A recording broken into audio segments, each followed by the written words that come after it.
오늘 말씀 보면은 21장 3절에서 예수님께서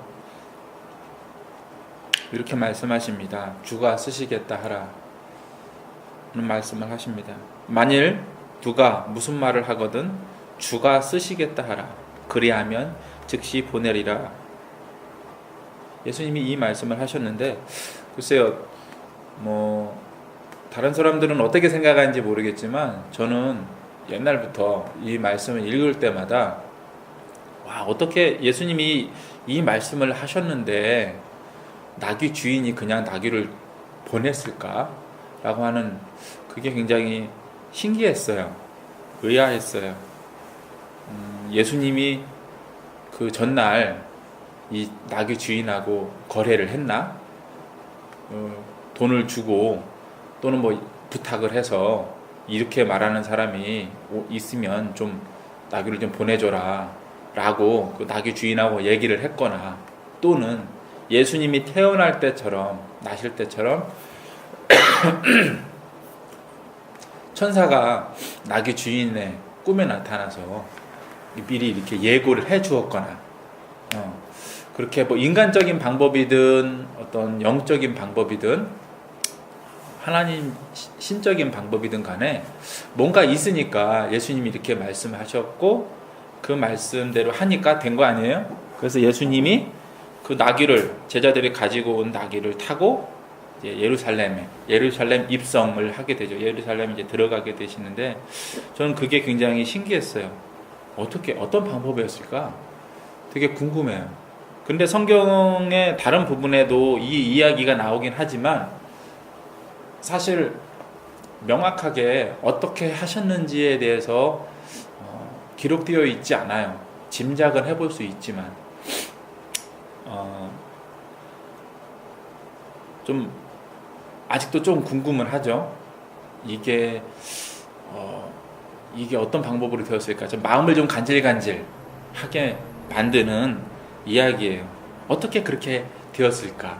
그 나귀 주인에게 예수님이 인간적인 방법을 사용하셨을까? 신적인 방법을 사용하셨을까? 굉장히 궁금합니다. 근데 오늘 우리가 읽은 이 말씀의 핵심, 예수님께서 감람산 벳바게에 이르렀을 때에 제자 두 명을 보내서 나귀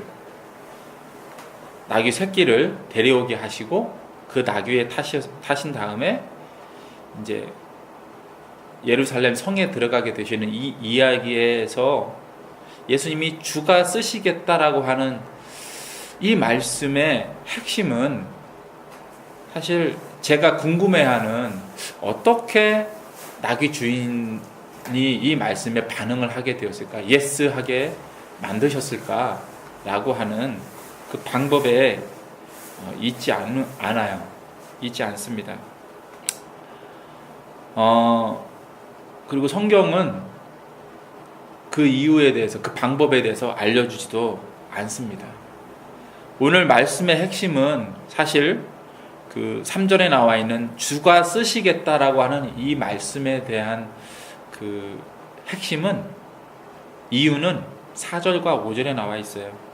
4절과 5절을 보면, 이는 선지자를 통하여 하신 말씀을 이루려 하심이라. 일러스되 시온 딸에게 이르기를 내 왕이 내게 임하나니 그는 겸손하여 나귀 곧 멍에 매는 짐승의 새끼를 탔도다 하라 하였느니라고 기록되어 있죠. 곧 말씀대로 오신 분이라는 거예요.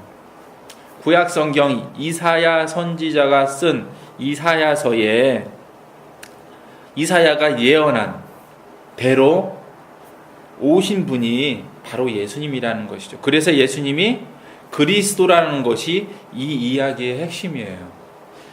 하나님께서 보내신 메시아가 바로 이 예수님, 나사렛 예수라는 것이 4절과 5절에서 이야기해주고 있는 것이에요. 어떻게 나귀 주인이 그 나귀 새끼를 그냥 보내주게 되었느냐, 어떤 방법을 예수님이 사용하셨느냐, 어떤 방법으로 하나님이 그렇게 나귀를 예수님이 탈 수 있도록 제자들이 그냥 가가지고 주께서 쓰시겠다고 합니다 라고 말하면 나귀를 보내주게 되었는지에 대한 그 이유가 성경에 기록되어 있지 않고 성경은 중요하게 이야기하지 않아요. 인간적인 방법을 쓰셨든 신적인 하나님의 어떤 영적인 방법을 사용하셨든 예수님은 그것에 대해서 설명해 주시지 않아요. 중요한 것은 무엇이냐면 예수님이 하나님께서 보내신 그리스도시라는 것이죠. 메시아라는 거예요. 구원자, 하나님께서 보내신 구원자라는 사실이에요. 그 내용을, 그 사실을 설명해 주고 있는 게 바로 4절과 5절의 이야기인 것입니다. 선지자를 통하여 예언하여서 우리에게 알려주신 예언된 메시아가 바로 그 나사렛 예수라는 것이죠. 그런데 우리가 이 믿음을 갖는 게 쉽지 않아요. 우리는 이 믿음을 가지고 있는 복된 자녀들이지만 이 믿음을 사람이 갖는 것은 쉽지 않습니다. 오늘 말씀을 기록한 마태도 예수님이 부활하신 이후에 예수님이 그리스도라는 사실을 은혜로 믿었죠. 예수님의 피값으로 우리에게 주신 믿음이고 성령의 역사로 우리가 믿게 되었음을 우리가 기억해야 됩니다. 사람들이 예수님을 위해서 나귀를 가져오고 그 위에 겉옷을 얹고 길에는 나뭇가지를 베어서 펴고 예수님을 향해 호산나 다윗의 자손이여 찬송하리로다 주의 이름으로 오시는 이여 가장 높은 곳에서 호산나라고 외쳤죠. 그래서 호산나라는 말은 무슨 말이냐면 지금 우리를 구원하소서라는 말이에요. 이 호산나라를 이 말로 이제 번역을 해서 이 9절 말씀을 읽어보면 지금 우리를 구원하소서 다윗의 자손이여 찬송하리로다 주의 이름으로 오시는 이여 가장 높은 곳에서 지금 우리를 구원하소서가 돼요. 한마디로 말해서 예수님을 향해 이 사람들이 외친 말은 그리스도께 할 만한 말로서 예수님께 아주 적합한 말이었죠. 그렇죠? 예수님이 들으시기에 예수님께 할 만한 아주 적합한 말이었어요. 하지만 그들의 믿음에 문제가 있음을 10절과 11절은 알려주고 있습니다. 예수님의 죽으심과 부활 승천을 믿고 있는 마태가 예수님은 구약 성경에서 하나님이 약속하신 바로 그 구원자라고 말하는 것과는 다르게 예수님의 부활 승천을 아직 경험하지 못하고 성령님의 감동을 받지 못한 이 사람들은 나사렛 예수를 갈릴리 나사렛에서 나온 선지자라고 11절에서 말하고 있어요. 그들은 그렇게 믿고 있는 거예요. 우리가 성령님의 은혜를 받지 못했다면 우리도 나사렛 예수가 선지자라고 공자님처럼 훌륭한 분이라고 중동의 부처요 이스라엘의 소크라테스라고 믿었을 거예요. 사람의 힘으로는 도무지 이룰 수 없는 믿음의 경지에 오르게 하신 주님의 은혜는 정말 크고 그 은혜 가운데 있는 우리는 진정 복된 사람들입니다. 예수님이 제자들에게 주가 쓰시겠다는 말씀을 하셨을 때에는 그 의미를 제자들이 알지 못했어요. 제자들은 단지 어린 나귀를 얻을 수 있는 마법 같은 주문으로 생각했을 수 있습니다. 또는 약속된 암호문으로 생각했을 수 있어요. 나귀를 데려오면서 아니 예수님이 어떻게 이렇게 하셨지? 어떻게 이렇게 준비하셨지? 언제 이렇게 준비하셨지? 그렇게 얘기했을 수 있어요. 하지만 주가 쓰시겠다는 이 말씀은 예수님이 일부러 사용하신 단어들을 이었습니다. 제자들이 주가 쓰시겠다는 예수님의 말씀의 의미를 깨달은 때는 예수님이 죽으시고 부활하시고 승천하시고 성령 강림한 이후였어요. 그때서야 제자들은 예수님의 그 말씀이 이사야 62장 11절에 기록되어 있는 말씀을 가리키고 있음을 깨달았습니다.